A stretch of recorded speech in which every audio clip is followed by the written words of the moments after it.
NutriCast. This episode is brought to you by Redfin. You're listening to a podcast, which means you're probably multitasking. Maybe even scrolling home listings on Redfin, saving homes without expecting to get them. But Redfin isn't just built for endless browsing. It's built to help you find and own a home. With agents who close twice as many deals, when you find the one, you've got a real shot at getting it. Get started at redfin.com. Own the dream. This episode is brought to you by Beneful. Mornings are when the grind starts. Stretches, immaculate. Cardio, crushed it. Territory, marked. Sorry, geraniums. The dog routine is on point, but it can get a little wolf. That's why I fuel up with high-protein Beneful freshly prepared meals. I'm eating clean with real meat and veggies, served fresh from the pantry. Kick boring in the bowl with Beneful freshly prepared meals. Visit Purina.com/Beneful to shop now. And welcome to the Money Round. I am the Money Coach. Join with me, my right-hand man, Jay Hill, on the ones and twos, keeping it real up in the field. We're brought to you by Extreme Training, where the elite come and train with the elite. Also brought to you by Battle Gear, the best sports apparel in the game.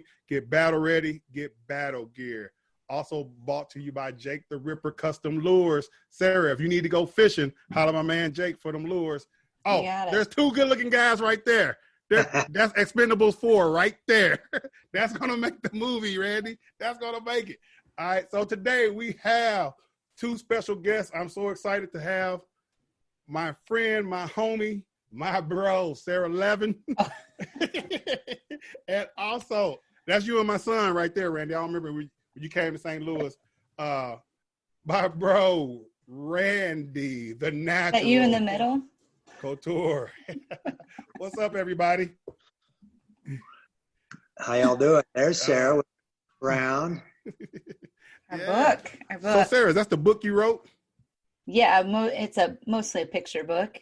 Yeah. Oh, yeah. You do have it's got essays from Randy and mostly photos. Yeah. It's his Hall of Fame induction. Oh, that's a good one. Now that's Tim Silver, right? Yes. Man, I love the look on his face, like the look at his face. It's just getting. Look at that one. These go by so fast. I know. That's old. That's the old teeth. Yeah, teeth. Nice. Where you going there? Uh-oh. That's the old hair. The mullet. So, those go by so fast. I know. We probably should have made it slow down. Sorry, we had to look at them all. So Randy, what have you been up to since the quarantine and all that? Not a whole lot. We were in pre-production for a film called Dark Angels. We were supposed to start shooting here in Las Vegas on the 1st of May. And obviously the COVID shutdown kind of put a kibosh on that.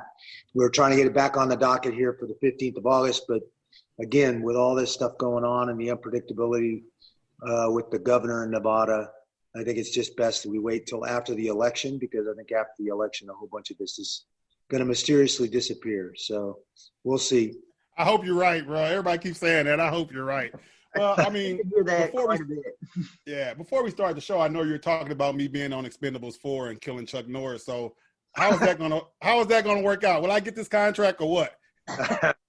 I wish I had that kind of juice, to tell you the truth.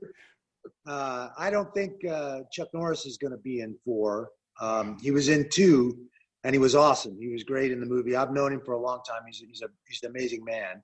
Okay. Well, we don't need him, Randy, as long as I'm in it. There you go. So cool. So what are you guys thinking about doing Expendables 4? I got a script a few months back, about 6 months back, for Expendables 4. They were talking about shooting it this summer. Obviously, I don't think that's going to happen now. Right. Still been some talk that it may get on the schedule for the fall. But again, I think that's questionable too. I haven't heard anything new recently, so that tells me it's kind of been put on the back burner until things settle down. Man. Where will you film that one? I suspect that we'll be back in Bulgaria. We filmed 2 and 3 in Bulgaria. Avi Lerner is the big guy from Millennium Films that puts this whole thing together with Stallone, and he owns the studio there. So it really helps him a bunch, saving money. Bulgaria is a very unique country that you can kind of make look like almost anywhere in certain parts of it. So I think those things are that, I think we'll end up back in Bulgaria more than likely. Okay. Well, my schedule's free, so that's fine with me if I got to do it that way. So Sarah, what have you been up to? I mean, you haven't got to run your club. Like, what's been going on with Club Wrestle? Oh, it's been awful. We've been closed since like March 12th. And, we're in the city of St. Louis, so the restrictions are pretty tight, the guidelines for being able to open. And every time we talk about opening, they announce that things are worse in the city. And so it's a tough thing because Did you see we've gone back to phase 2 though? Yes, it's tough though. I mean, it's how do you keep little kids from touching each other? And I know it can be done. So in the meantime, we've done some Zooms. We've had some pretty awesome Zooms, actually. I kind of set the bar a little high, starting with Jordan Burroughs and Dan Gable. And we talked to an astronaut the day before the SpaceX launch. So yeah, you had me on there too. So now you really can't go back. You weaseled in there a little bit. So let me ask you this. So did you say Randy is a part of the board on your club? That's pretty awesome. Yeah, actually Randy's been a big part of it for me. Having someone like him as a dear friend to advise me and give us, it's fun when he shows up, but it's also awesome. Right. I should have sent you those pictures of the kids climbing on him. Yeah, for He's sure. a big jungle gym for them. So Sarah, you're a trendsetter in yourself, because I think you're the first, for sure, wrestling club in St. Louis area run by a woman, right?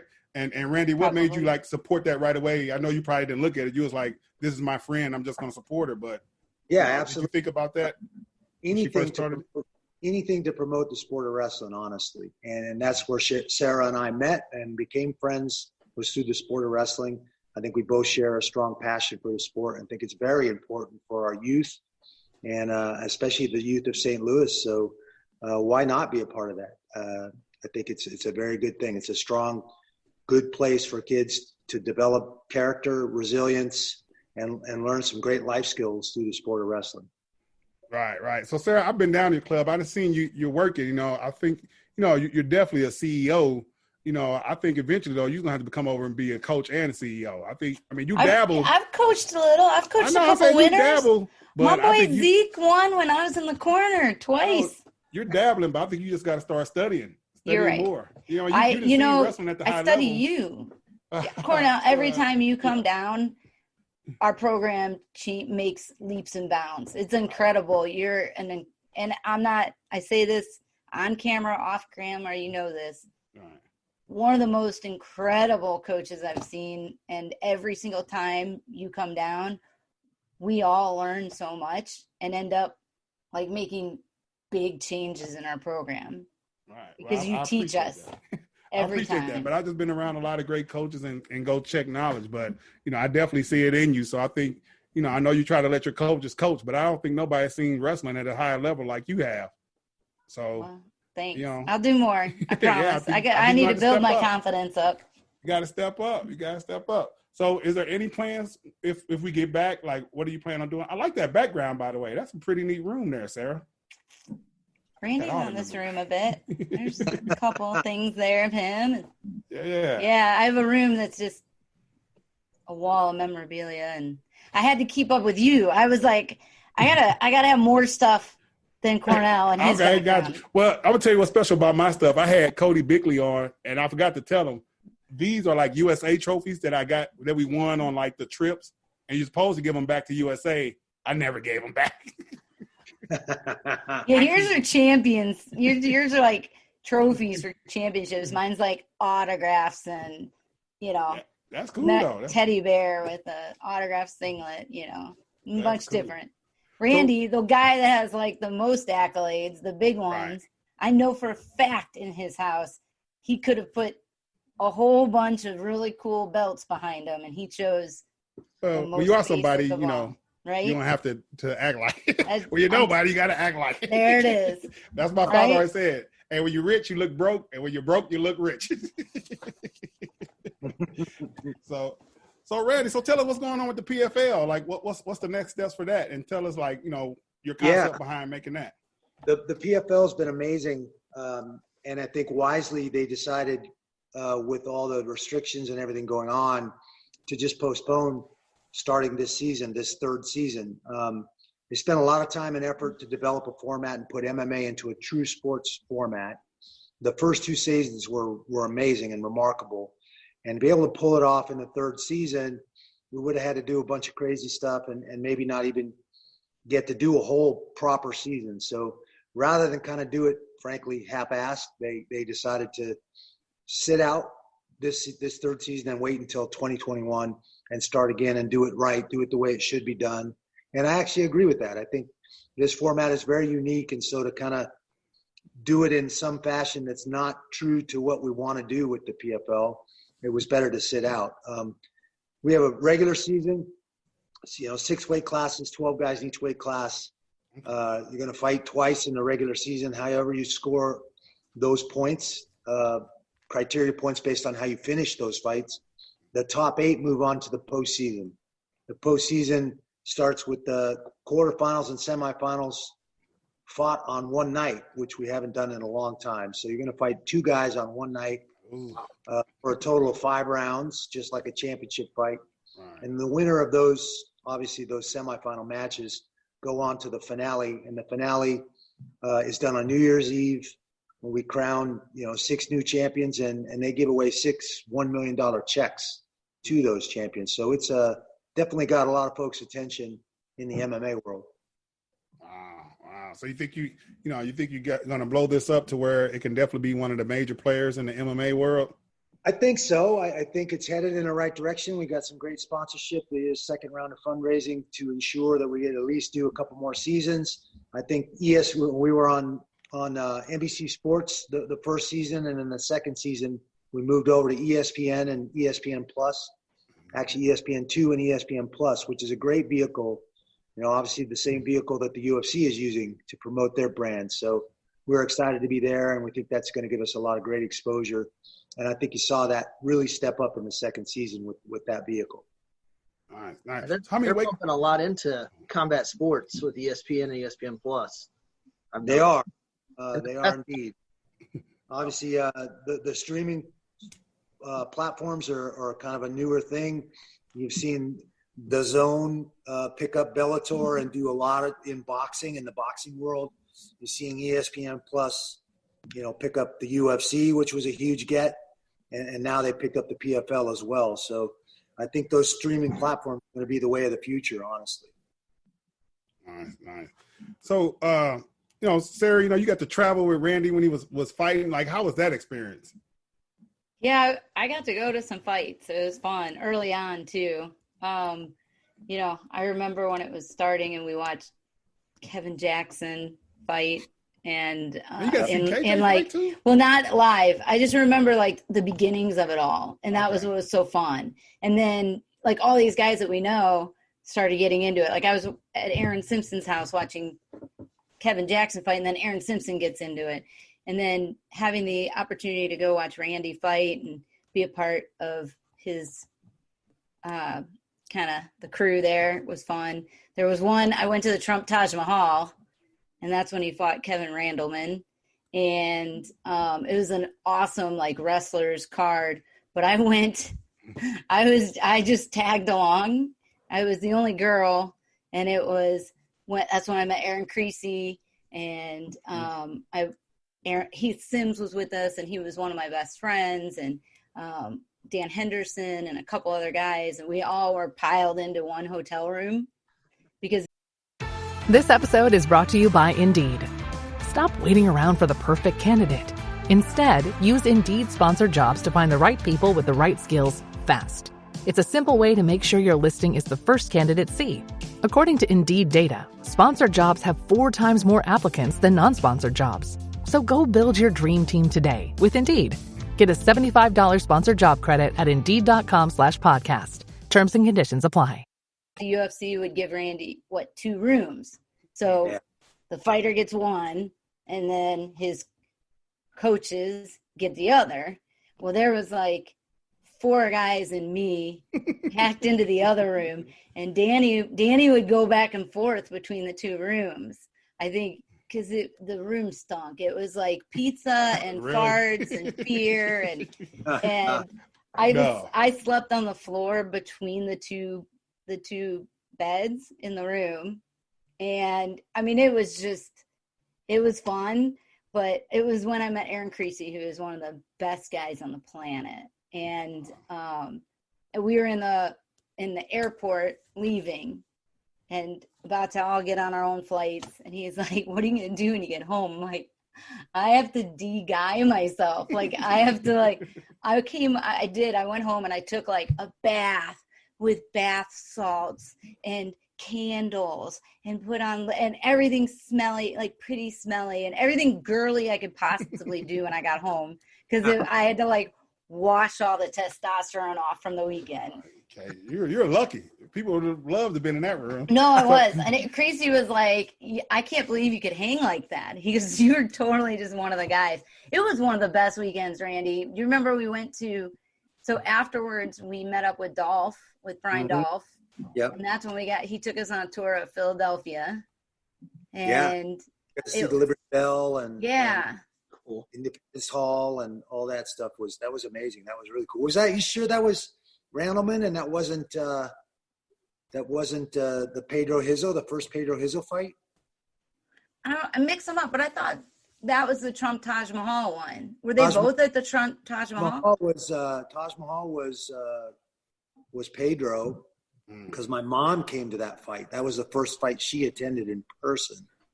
And but I could be mixing them up. I think Randleman was at the Trump Taj Mahal, and that's where I was there because that's when I saw Matt Hughes. Because I looked it up, and it turned out it was Mark Hughes was on that card. Yeah, and Mark fights. But then he didn't much longer. But Matt was there, and I talked to him a bit because I know him from college.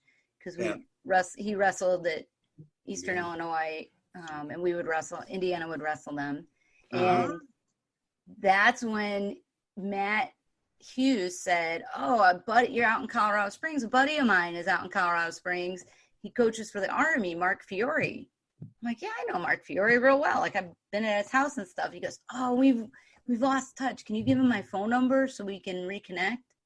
And then, if you know fighting, the rest is history, because he ended up leaving the Army to go coach Matt Hughes, and he's become one of the best MMA coaches out there. So I take credit for it. Oh yeah, I take credit for it. An all-new season of The Secret Lives of Mormon Wives is now streaming on Hulu and Hulu on Disney+. Mom Talk has just been blowing up. Whitney and Jen are on Dancing with the Stars. Taylor is a bachelorette. Saying that out loud is crazy. Like, that is huge.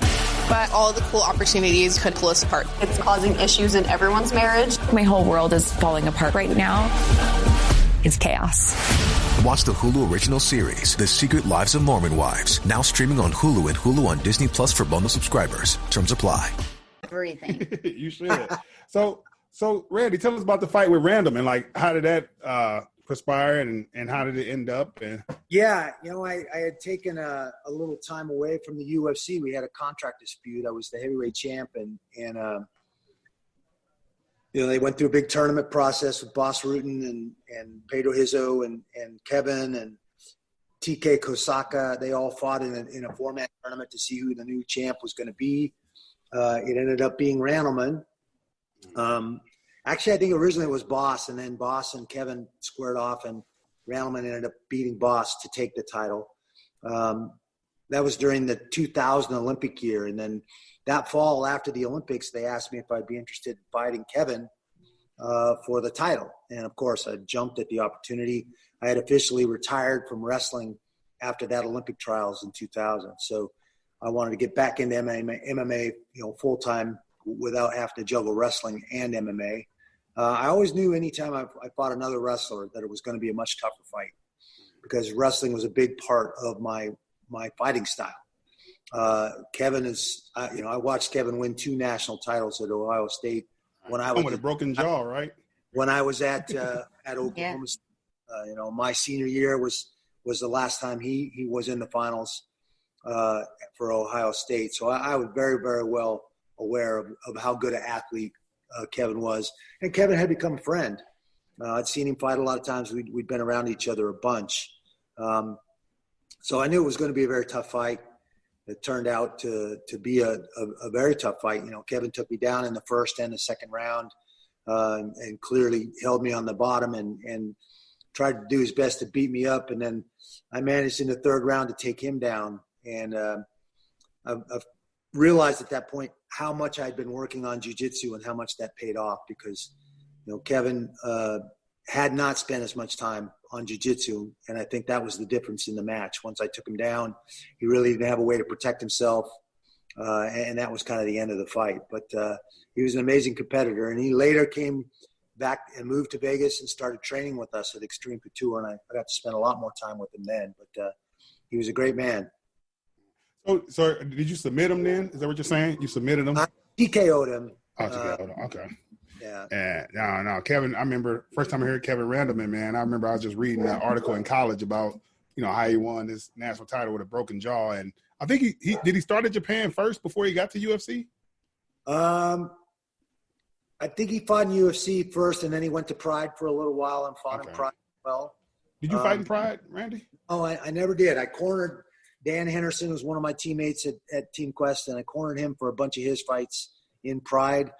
They at one point had made me an offer. I was in between contracts with the UFC and made me an offer, but and the money was good, but it wasn't, you know, the UFC money was comparable, and I got to fight in the US market, which I thought was a lot more valuable than fighting in the Japanese market. I got to see Dan, who was a huge star in Japan, but nobody really knew who he was in the US until he came and started fighting in the UFC.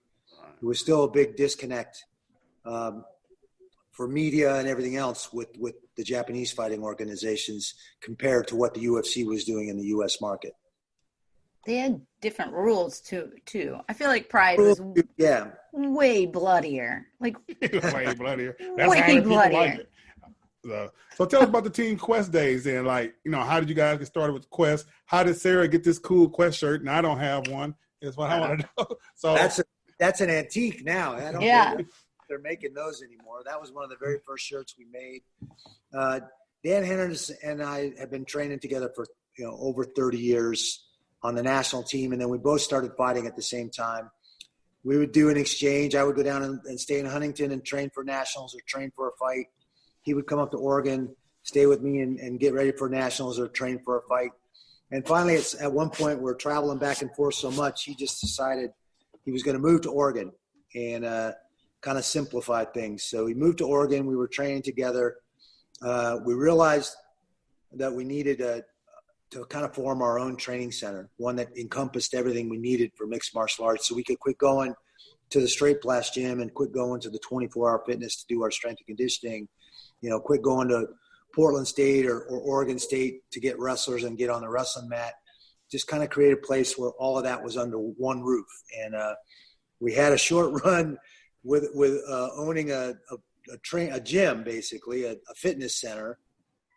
We realized very quickly we had no business running a business, that we were really just fighters. The gym shriveled up and died, but we turned the aerobics room into a mat room, basically. A mat room with mirrors. What could possibly go wrong? Okay. So, and the mat room just flourished. We had high school kids coming in there to train. We were running wrestling practices. We were running our fight practices out of there.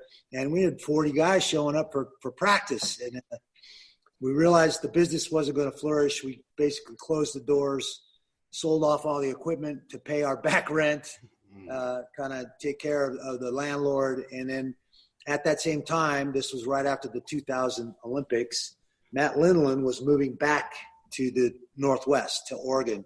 He had been coaching and living in Nebraska.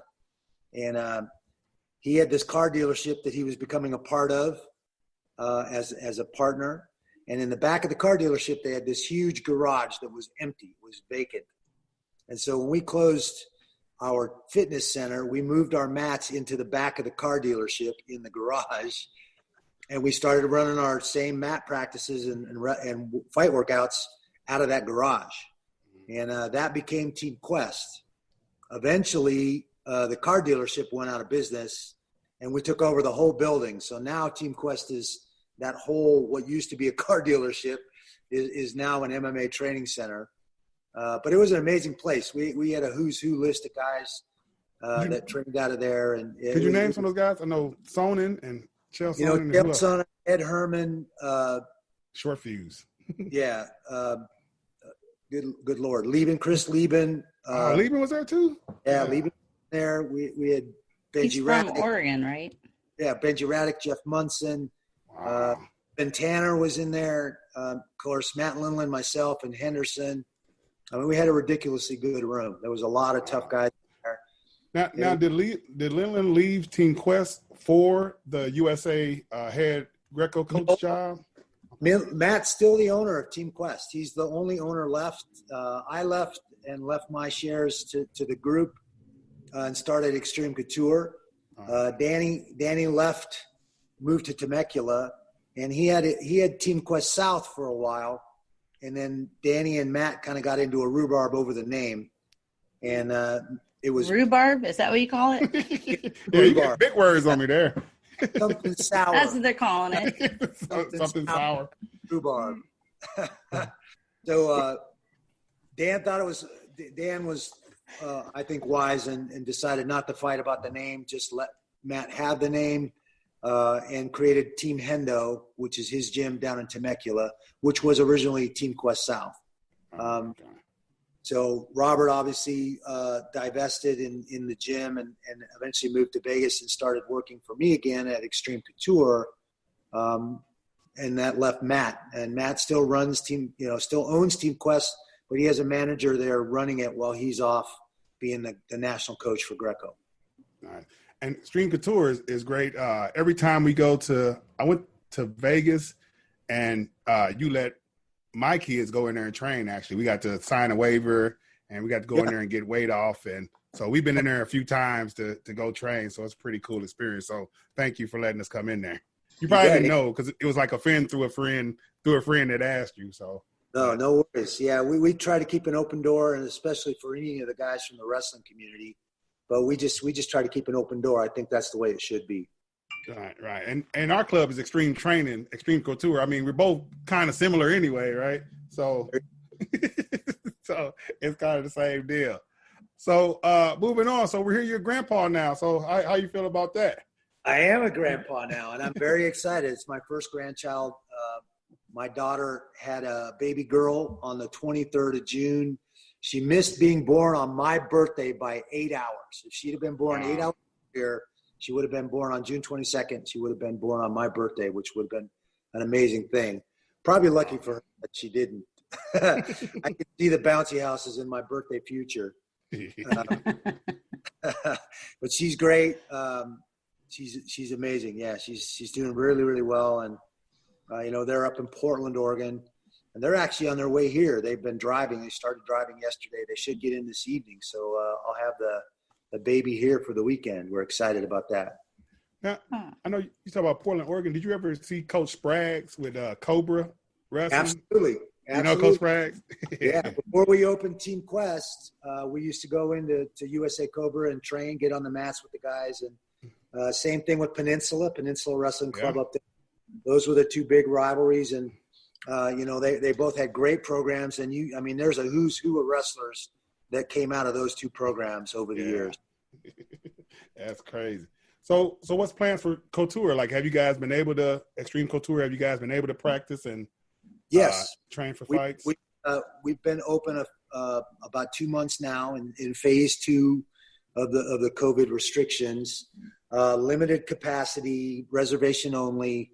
Got to take temperatures when they come in the door at the desk and wear a mask until they get into the gym on the mats. But we're doing all right. We're breaking even, keeping it open. Ryan's doing a great job there. I was in the process of signing the gym ownership over to Ryan, my son, when the COVID broke out. So I felt like a heel. And here I am trying to do a nice thing and sign that, give my son the gym to run. And I had to shut it down. So it was just like, wow, I don't even know what to think about it. But he's done a great job of kind of adapting and, overcoming and getting it back open and up and running with all the restrictions. All right. So, Sarah, I mean, I'm imagining, once your kids get good enough or whenever you feel like you're going to take them out to these tournaments in Vegas, are you going to take them to go see the gym at Extreme Couture? I take them anyway. Every time I'm in Vegas, I bring people to the gym. I love it there. It's such a easy, comfortable atmosphere. I feel like I'm at home there. I mean, I spent some time there when we were doing the book, and so I got pretty comfortable there. I was doing the book. I was going back and forth between St. Louis, and I'd go spend week out or weekend or long weekend out with Randy and at the gym and photograph that. So it's a nice place. It's comfortable. I've been to a lot of other gyms, and you feel like I don't belong, and people are looking at you like, what are you doing here? And at Extreme Couture, they're really quite welcoming. Yeah. We had to use the room upstairs to get that weight down up there. That room is hot. That room is hot. I know. That room is hot. So sure. So tell us about the book a little bit, Sarah. I know you did it a while ago, but some people don't know. So tell us about, when it came out and what you did with the book. So I had this idea for a long time, like being friends with Randy and seeing Give us the name of it too. I know we had a picture. It went fast. Oh yeah. Sorry. I don't even have a copy sitting right here. It's called The Last Round with Randy Couture, or by Randy Couture with Sarah Levin. It's got his face on it. So I was actually in grad school at the time, but I always wanted to tell Randy's story. He is a man that lives a life of a lot of chapters. He's very good at that. Like it's pretty amazing. I mean, his chapter as a college wrestler, his chapter as a sergeant in the Army, his chapter as a MMA fighter. So like, he's very good at that. And I'm like, man, he just has this incredible story. And so I was actually in grad school for photography and graphic design. And I had an idea for my master's thesis, and as well as just, here's an opportunity. So I called Randy and I said, I've got this plan. Here's a mock-up of The Last Round. I want to follow you and document your last fight. You're a legend in UFC. You've grown the sport to immeasurable heights. So I want to tell your story, and I want to follow you in your last fight. And he's like, well, no one knows this, but I actually just signed the contract for the fight. It'll be my last. Like, I didn't really know that. It just sort of happened. And it took a little convincing. He wasn't like, yeah, great. I mean, when I asked him to do this podcast, he's like, sure. No hesitation, no problem. But he probably knew he was coming on with me, so that's a no-brainer, right, Randy? Well, Sarah and I are very good friends. And to have somebody literally shadow you for 10 weeks, through a rigorous training camp, which I'll be honest, fighters have to be very egocentric, selfish, if you will, to do what we do. And so to have, she was great at being a fly on the wall and not being in the way and not being demanding and not, and I guess when you think about, wow, okay, I want to follow you through this whole camp, I thought, man, we're really good friends. I don't want to do anything that was going to affect our friendship, honestly. And it came out great, and it was never an issue. She was fantastic about kind of staying out of the way, let me do what I needed to do, but also capturing everything that was going on. So I was very proud of the book and proud of the job that she did. It was different too. I used a Holga camera for it, which is a plastic camera that uses 120 film. So it was very different, much more intimate. There's no zoom on it.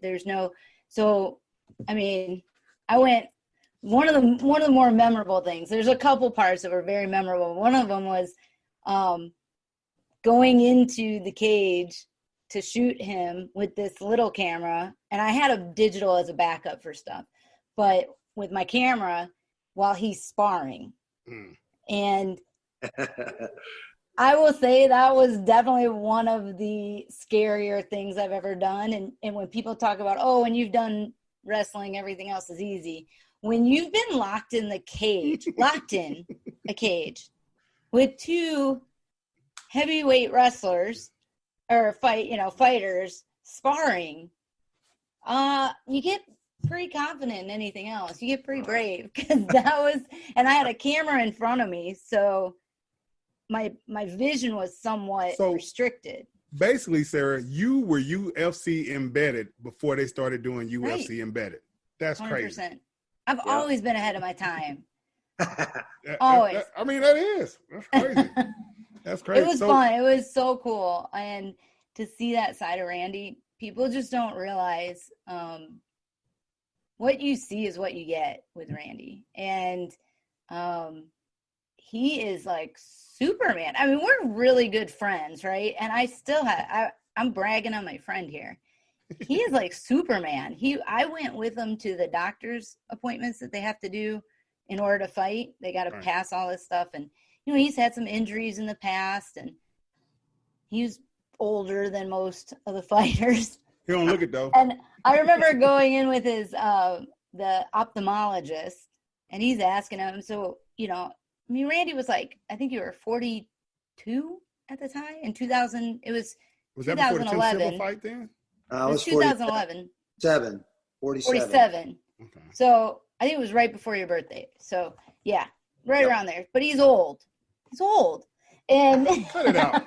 And the ophthalmologist is like, so you have any vision problems? And he had an issue before where he had a fight that he almost lost he had a cut that was really bad from a glove, and then twice you've had two pretty serious eye injuries. Elbow in the Rodriguez fight, and then I got grazed with a glove in the second Belfort fight.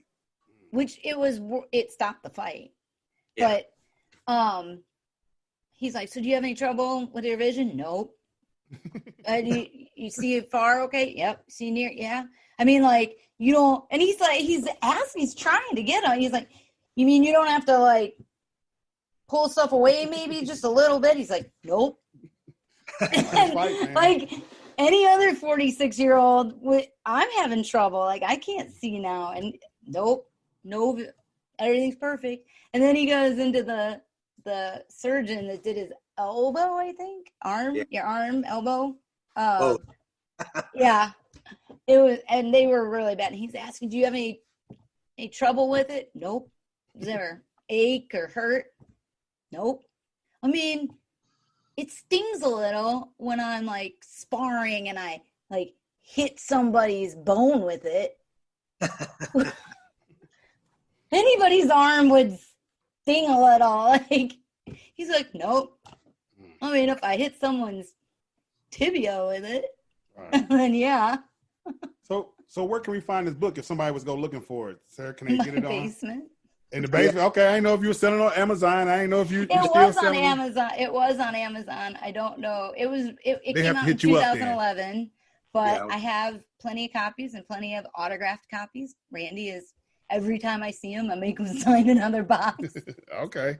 And we're eventually going to get through them all. But yeah.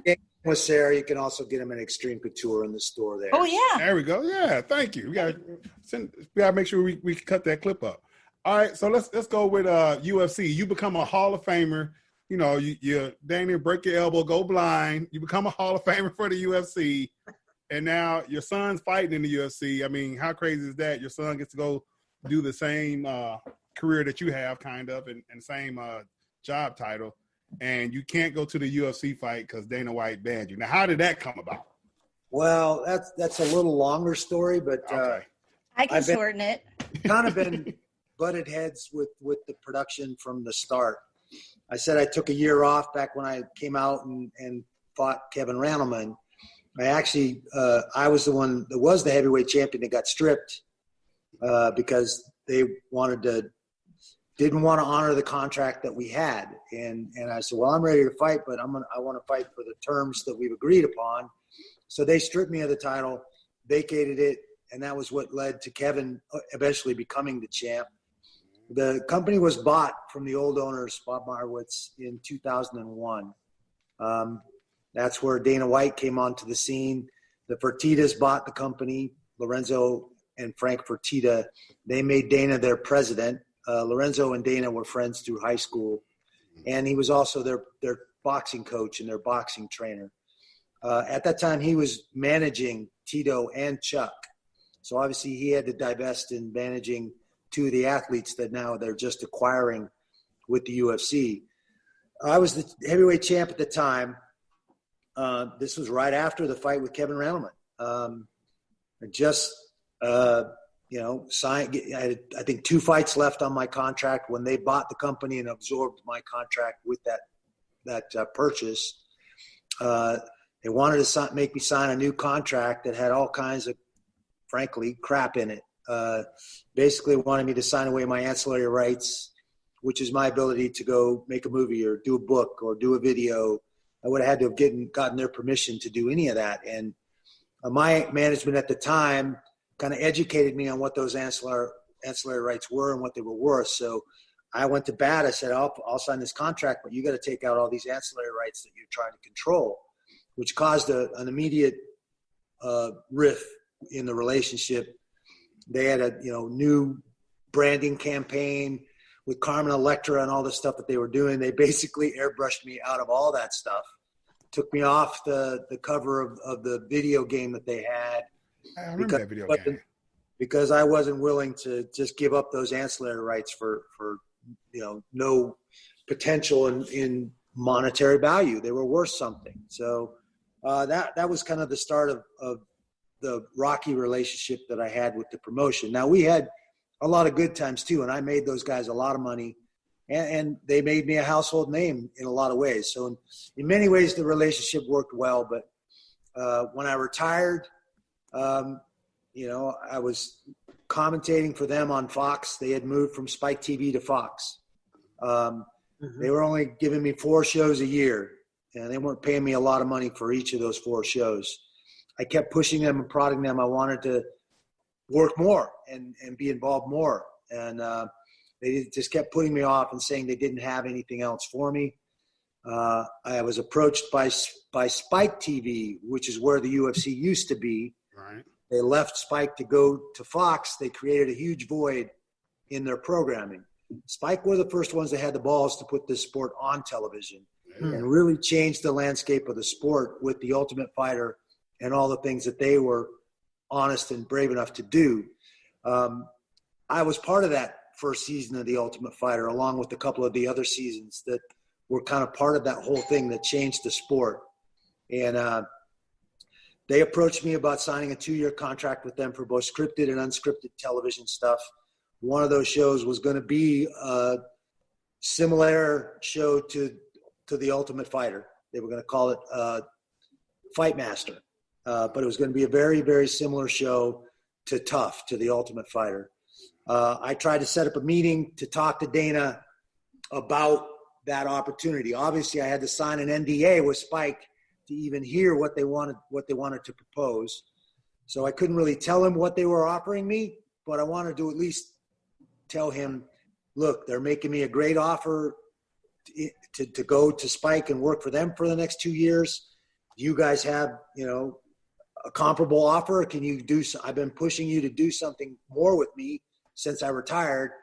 They said, just kept putting me off and saying no. Unfortunately, before I got to that meeting, Dana found out from somebody what they were offering me. And so before I even got a chance to sit down with him and talk about it, he went off the reservation, called me a traitor and all kinds of other things. And then that kind of started this kind of phase of the relationship I've had with the UFC. That's when he banned me. They had just bought Strikeforce and absorbed my son's contract, and frankly didn't take care of my son very well, I think, despite me, to kind of get back at me. Consequently, Ryan only fought for the UFC twice, and then he went to Bellator, and he's been with Bellator for most of his career. So that's kind of how that all unfolded. I don't really have a problem with Dana, but obviously Dana has a problem with me, and that's kind of on him. I'm doing what was best for me and my family and my career. He didn't like that. There's not a lot I can do about that. So You're probably ahead of your time a little bit too. I think now the fighters kind of have your mindset a little bit too, right? I think they're starting to wake up. I think they're starting to realize that we as mixed martial artists are getting the short end of the stick. There's not another professional athletic sport in our society that about 13 to 15% of the proceeds that come from those events go to the athletes, and all the rest goes to the promotion. It's pretty disparaging difference in there are some guys at the top echelon of the sport, the top 3 to 5% of the guys that are making good contracts with six figures and all of that. But that's a very small number of people. All the rest of the guys in the mid-tier and the lower tier are taking it in the shorts. They're not making very much money at all for what they're putting in to building this sport and growing this sport.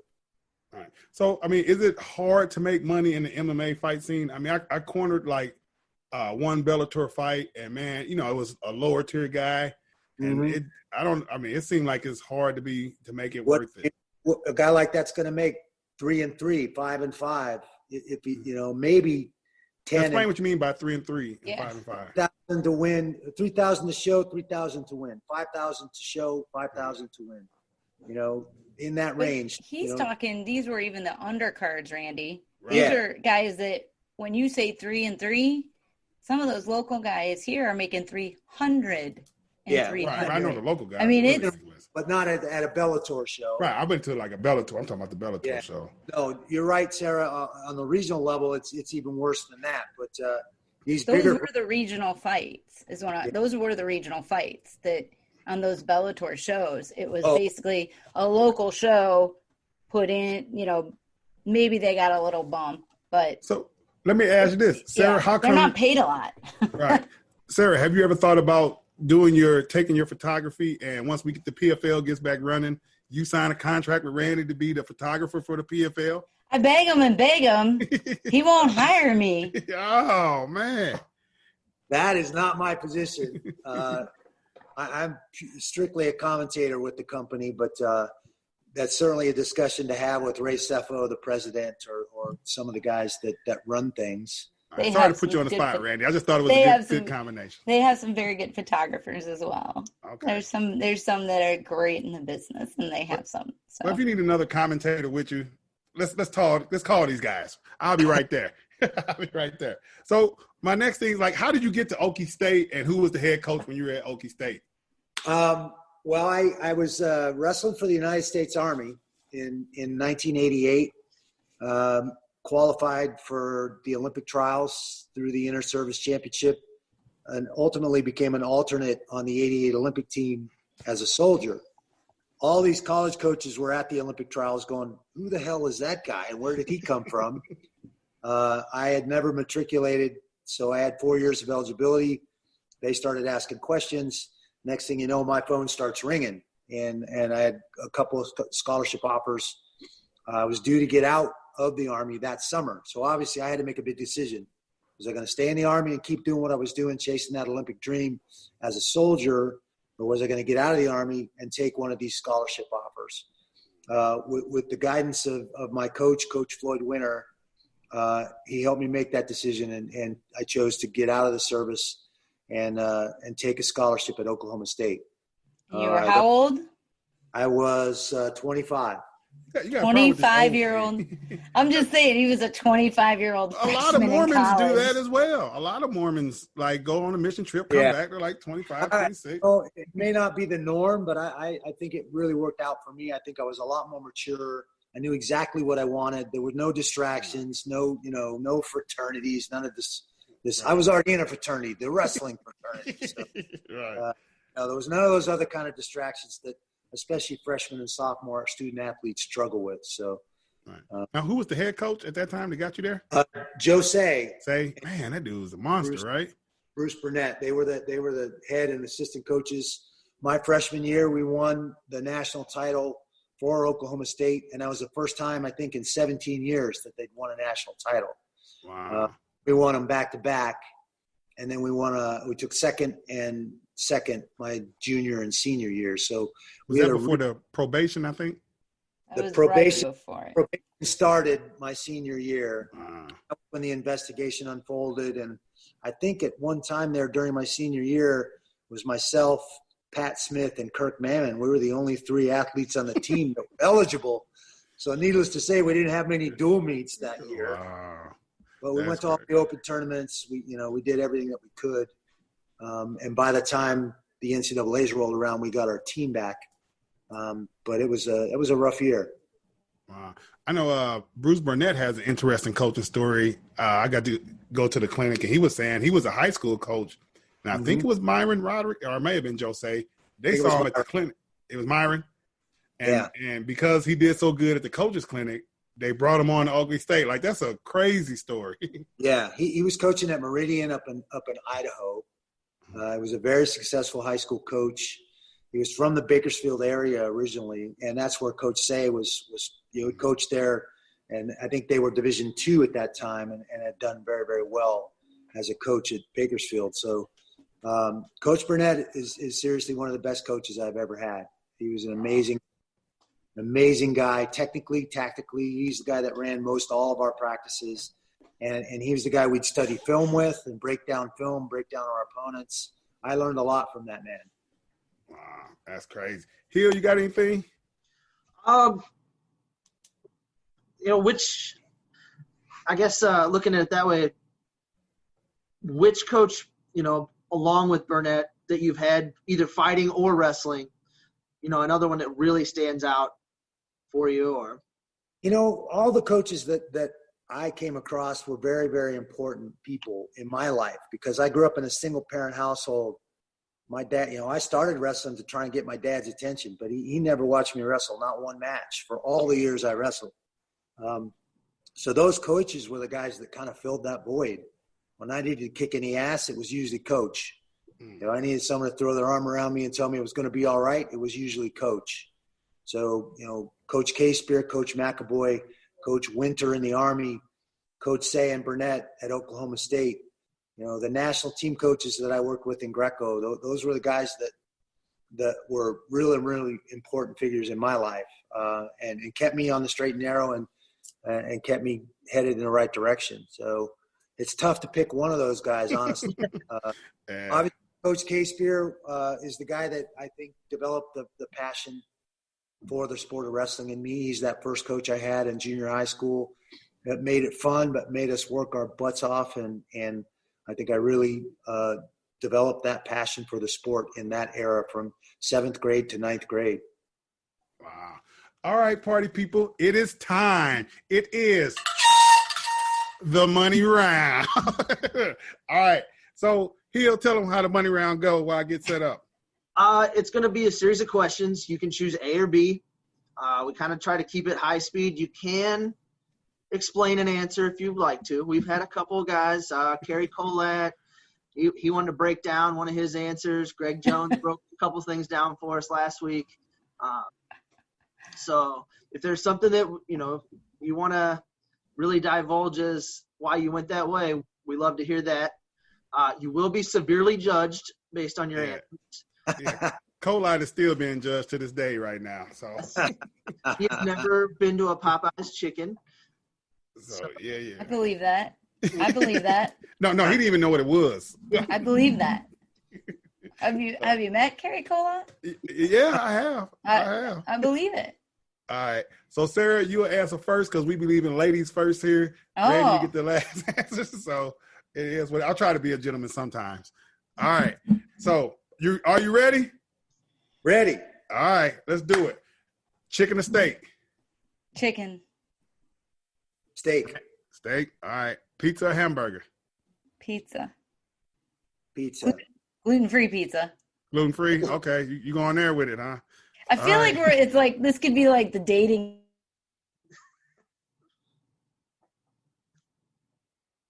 Oh, no. Not again.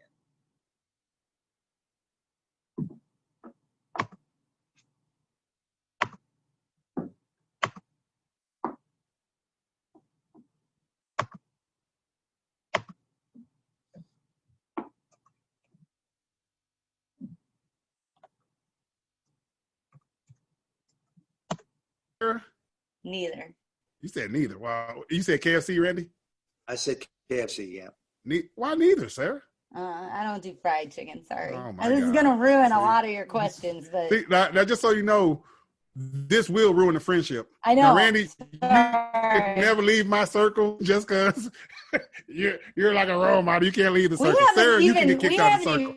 Even talked about the tattoo. Oh, yeah. We've got to talk about that. We didn't even discuss the tattoo. Brought that up. I'm bringing it up now. Pause the money gang. Are you going to take your shirt off? No, well, I could probably. Well, anyway, does Randy know about the tattoo? He does now. Sarah told me about it. Yeah, so I ended up getting it on my back. I should have you sign it and then have you put the ink on there. That wouldn't be weird at all. Oh, it wouldn't be. So the story is Randy he didn't get his first tattoo till he'd been through the Army, college wrestling, MMA, and this guy had no ink on him till he was 48. First one on my arm. Anyway, just before that first fight.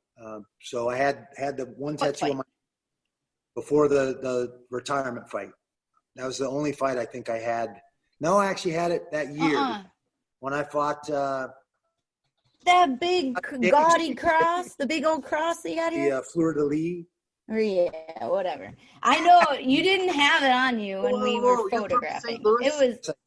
Yes, I did. No, he's French. It's the French connection. The Fleur de Lis. Yeah, so, they're all over the flags down here in St. Louis. I know. My name is French, obviously, Couture. So he didn't have a tattoo, so I wanted to design his first tattoo. And so I went and designed this really cool crest that had everything had a symbol. It had symbolism. I feel like I'm on that movie, Symbology. There you go. Oh, the symbolism that had stuff for Randy. So it's a crest. It's hard to see in that. There's a glare on your back. Dang. Yeah. Well, hey, my back is shiny. I just got a tattoo there. Right. And there's some chevrons in there there's a glare in the picture. It's so hard to see. All right, but I'm still putting it there. It says iron sharpens iron in an ambergrambish thing. Yeah. Either direction you go, it says iron sharpens iron, which is something that Randy. That was fresh right there. Yeah, it's very fresh. And it's got chevrons for his service as a sergeant, and it's got a bunch there. I researched a bunch of stuff for him. And it was this whole custom tattoo designed for Randy, and he went on fancy tattoo. I'm glad you did it because I love this tattoo. Fancy shaded thing, all this swirlies and shading on. Well, I need you to sign my back, Randy, and then I'm gonna have it tatted right underneath it. Cornell got it. So, and that was one of the most painful and longest tattoo. I didn't cry because you was there, Sarah. That's the only reason why I didn't cry. I wasn't there. I was about to. You went to Laura. I thought you came in there for a minute. I don't know. I know you I thought you was there for a second, but it was so long you left. When they started, you were there. Maybe. It was like a 2-hour job. You did it with Laura, right? Yeah, it was like 11 o'clock at night. This is tangent, but she opened her own place now. Yeah, I saw that. But yeah, so thanks, Randy, for not taking that tattoo. I took it. So next time I see you, can you sign it so I can get it underneath there? Yes. No. So, all right, so back to the money round. Sorry. I almost forgot that. That was a good one. I almost forgot that one. All right, so where are we at? Oh, Sarah first, Randy. Hold your horses here. Right. Pop or soda? Soda. It's soda now, but I grew up on pop. Grew up on pop. Now, where are you originally from? Seattle. Okay. Pen or tech? What? Pen, like pen or tech? Oh. I like a good pen. Yeah, I think I'm with a pen too. I think that's the ultimate goal. So. Yeah, ultimate goal right there. Double leg or single?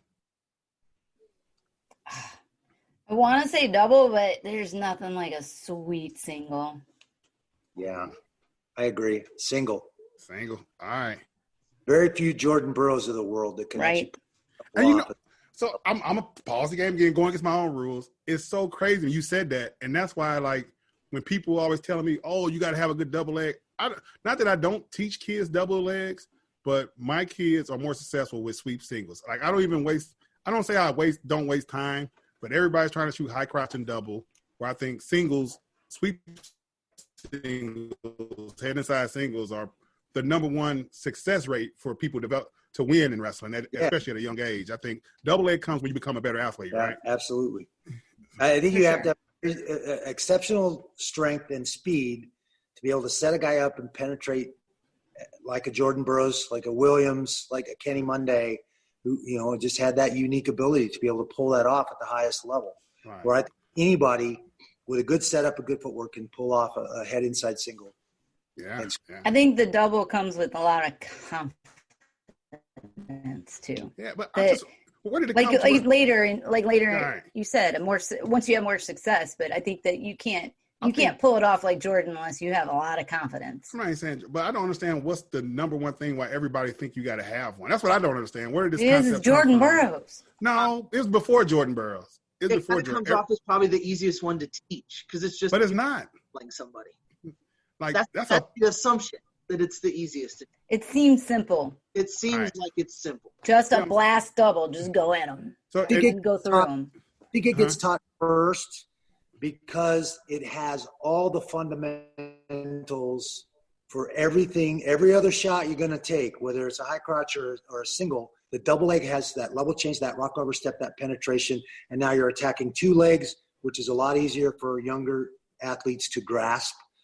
And maybe a little less, in some ways, a little less technical, but it has every fundamental skill involved in the double leg. And I think you can do scarecrow drills and a lot of drills to get that muscle memory and that repetition in. And I think that's why the double is so popular at the entry levels for wrestling. Yeah. So I don't think a lot of wrestlers have success with it at the entry level, though. I think, because they don't have any body control, right? Because it takes so much body control. All right, off my horse. Here we go. Defense or offense? Offense. All right. Offense. All right. Kerry Collat said counter wrestle. I was just making sure. He was all about counter wrestling. So, yeah. Sprawl or head blocks? Head blocks. What do you mean by head block? Is like a down block, but like Jordan Burroughs really kind of brought that back where you just you block with your head and your hands go down, right? It's kind of like a down block, but you're not using your hands as much. You're using your head to set up your reshot. I think a sprawl. Head position is absolutely important, but even in, I'll let Sarah, she's got to answer. I like a sprawl. I think you can recover. Like a good sprawl means you can also recover and maybe score on it. Okay. Yeah, I like a sprawl. I believe in the head position, and I know you use your head a lot more than you think you do. But I think you have to have a sprawl. It's a basic skill. You got to have it. Okay. Just hearing it go. All right. Head norm or body lock? Ooh. Head norm. Body lock. Okay. Spladle or cradle? Ooh. Nobody can do a spladle, so cradle. Many people can do spladle. So that's the consumption right there. That's that old school mindset. We're like, I don't like teaching spladles. Everybody can do spladles. They're for everybody. I don't like spladles because it also embarrasses the other person. Oh, cut it out. This is not everybody gets a medal. The banana split. I like the cradle. All right. Yeah. All right. Whopper or Big Mac? Neither. Oh, my God. Sorry. Neither. I can't eat either of those either. All right. Well, you do know Burger King has the plant-based Whopper. Yeah. I'm sure it's spectacular. It is pretty good. I'm not going to lie to you. It's pretty good. All right. So I'm not even going to ask the next one since you guys not eating Whopper or Big Macs. I know Burger King and McDonald's are out the picture. I was ready for that one, though. I do not support either of those places, but McDonald's fries are irreplaceable. All right. McDonald's or Burger King, Randy? We're talking about French fries? Period. But for me, that's fries. All it was. That's the only thing I buy at That's McDonald's. the only thing my son eats is French fries. Yeah. I know. I know. I'm going to eat any of that. The only one that doesn't make me feel bad is Wendy's. Wendy's? Oh, I like Wendy's too. Wendy's has baked potatoes. It's like a nice. Really? All right. Here we go. Batman or Superman? Superman. Batman. Mm-hmm. See, Sarah? I know. All right.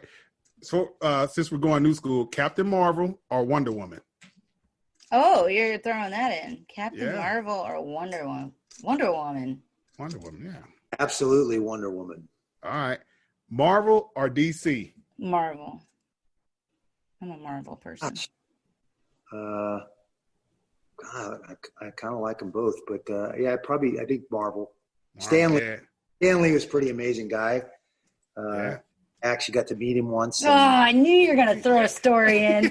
I had a feeling. I was like, Tell us the story, Couture. Shut You up, Sarah. met Tell us the story. I thought he was a pretty amazing guy. So where'd you meet him at? I met him at a premiere for a film. We sat right by him. For and Stan Lee played what character for the people who don't know?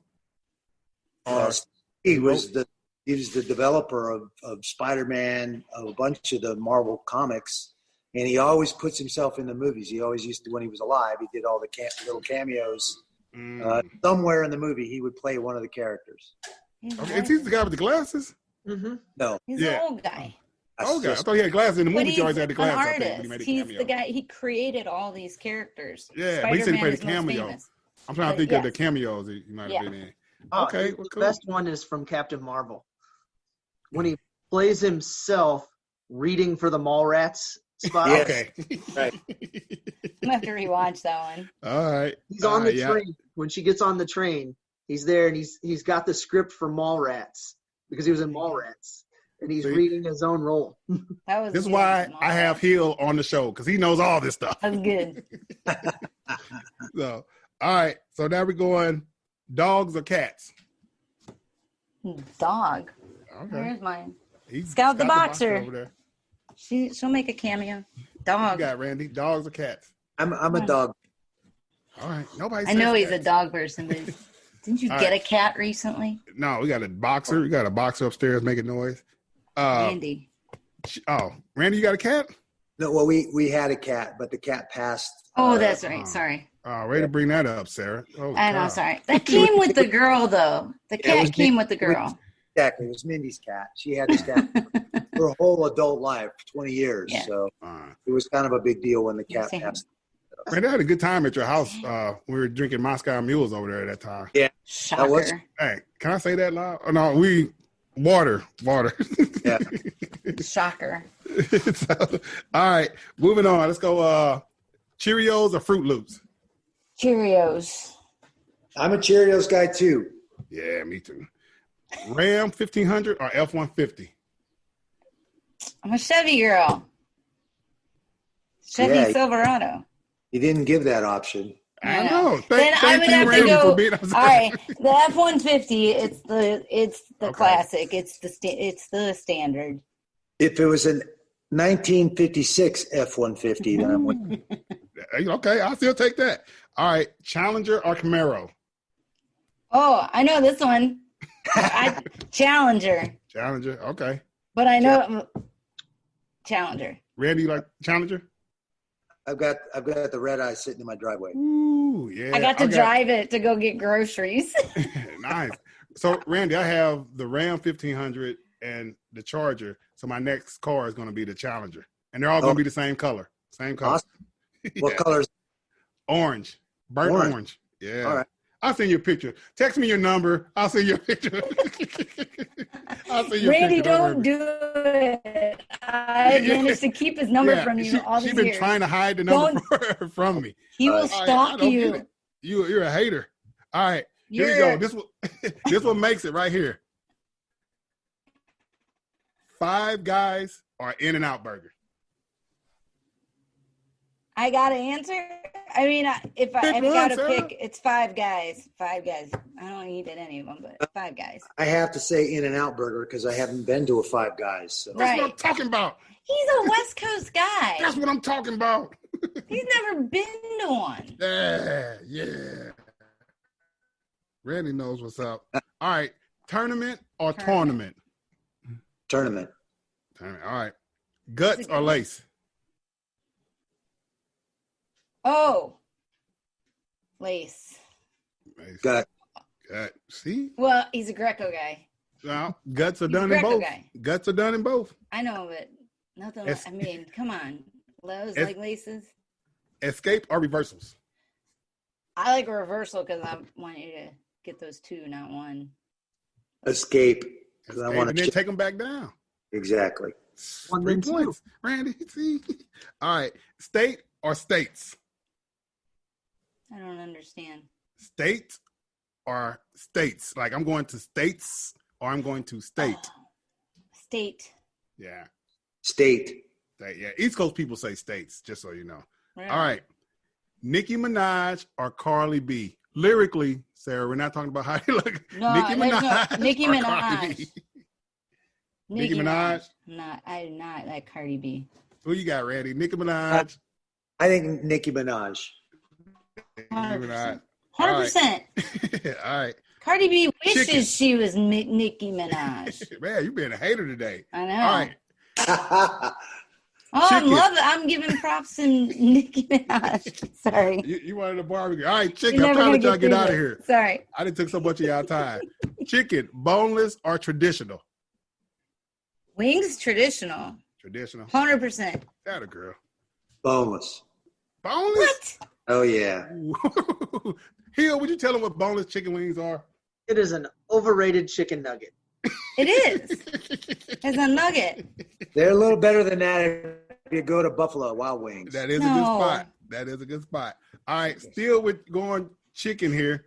Ranch or blue cheese for your ranch wings? Ranch. Blue cheese. Yeah. All right.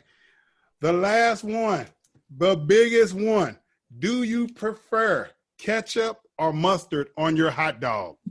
Oh, my God. I want to answer because you got to answer. You're going to. You got to answer. All right. Well, for me, it's always both. And it's like Dijon mustard. You're so hot, Siditi. Holy cow. I knew you could no, go to Park School District. Dijon mustard. Mustard. Dijon? I'll go Dijon. mustard. Dijon. I got to have mustard. Got to have mustard? Got to have mustard, but I like both. All right. All right, Randy, you still in circle? Sarah, we're no longer friends. It is. Which one kicked me out of the circle? Which question did it? It was probably the Five Guys. The Five Guys are in and out is a big deal around here. Really? Yeah, that's a big deal. In and out is like the spot. Even though Hill likes Whataburger. Whataburger. It's so great. It says it right in the name. Whataburger is one that, like, theirs are messy, right? Yeah. The messier it is, the better it tastes. They kind of have that Thousand Island sauce on theirs. Yeah, that's basically Big Mac sauce. They were a sponsor for USA Wrestling for a little while. Really? Yeah, Whataburger back in the day. I don't know that. Wow. That seems weird. Yeah. Now, you didn't ask. I'm shocked that you don't throw in the whole discussion of, is a hot dog a sandwich? Because we could be here another hour for that. That is a good one. Hill, didn't you give me a definition for that answer, Hill? I might have. We looked at several different things because it could be, then you got to get into, does a sandwich have 2 slices of bread or 1? What do you count there? Because you could have an open face sandwich. So I have a very distinct definition that I've come up with. Well, let's hear it before we go. Come on. Okay. A hot dog is not a sandwich because a sandwich is established by the meat, not the bread. And a hot dog is in a casing. If you look at any meat in a casing, what are you no longer a sandwich. So sandwich. So then is a burger a sandwich? Yes. It is. Yeah. That's an easy one though. Okay. But then people are like, but is a hoagie, is a Philly cheesesteak, is there's all sorts of, it goes into a big long conversation. But to me, it's the meat that determines it, not the bread. Man, well, I thank both of you for coming on. Sarah, we got to definitely have you back on as soon as possible. Randy, we'd love to have you. I know you're a busy man. We'd love to have you back on. Hopefully, Sarah gives me your number so I won't bother you. Randy, he just wants you to be co-host every day. Collection. Now, Randy, you must admit this is the funniest podcast you've been on in a while. It's been great and a blast. I appreciate it. So, but thank you guys for coming on, man. Stay healthy. Stay away from the COVID, I guess, the best we can. and hopefully we'll get back to regular life soon. Anything you guys got to say? No, thanks for having me on, Sarah. Thank you. I appreciate you making the connection. It's been fun. Yeah, thanks, Cornell, for letting me do a podcast with Randy. I know. Why I got you back on again, though? So you got so much information out there that sometimes I forget about. So. Don't worry. Well, I'll get on a few more times. All right. Cool deal. It just makes it longer, though, you know. I know. This is like the longest one I think I've ever did. You're guaranteed to just add time if you're going to have me on. All right, y'all. Peace out. Thank you. Hey guys. Thanks again. It's tax season, and at LifeLock, we know you're tired of numbers. But here's a big one you need to hear. Billions. That's the amount of money in refunds the IRS has flagged for possible identity fraud. Now here's another big number. 100 million. That's how many data points LifeLock monitors every second. If your identity is stolen, we'll fix it guaranteed. One last big number. Save up to 40% your first year. Visit lifelock.com/podcast for the threats you can't control. Terms apply. Electricast.